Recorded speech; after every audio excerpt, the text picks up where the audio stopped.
So in the last video we showed you guys a lot about how the control stick works with dribble moves, and the control stick's also used for shooting this year. So if you hold down the left trigger, the right stick becomes a shot stick like last year.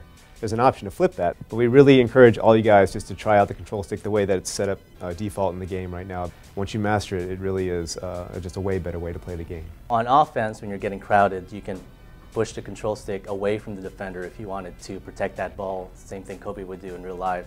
If you push the control stick towards the defender, you can kind of give the defender a little nudge, create that space, something that Paul Pierce would normally do in game. There's a bunch of things that people really didn't like with 2K12.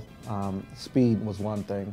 Bigger defenders guarding smaller guys really come through now, so that you definitely feel like, hey, I can break this dude down or break this defender down because I have a mismatch here. Guys move properly in the right speed, and you know, the big guys are slower, like they can't launch as fast to a lateral slide as a smaller, quicker guard. Change the mechanics around. When the dribbler changed its mechanics, we changed the mechanics in the post a little bit too to kind of mimic it. We feel like we got a lot more balance in the low post moves. So this year we kind of went back to the drawing board again, used the new dynamic shot generation technology, and retooled our physics engine to make sure that when you go up and you get hit, you see the proper collision between the offensive guy and the defensive guy.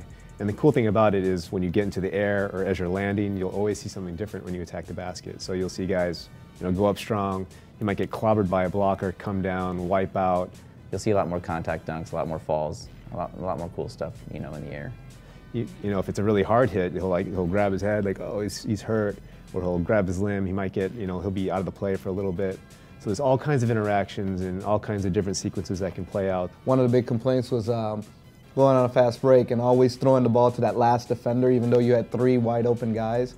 And so we figured out a bunch of ways of getting bounce passes into the game. You guys are really going to enjoy the game this year. 2K13 is our best game yet. Mates with the Gasol. Oh!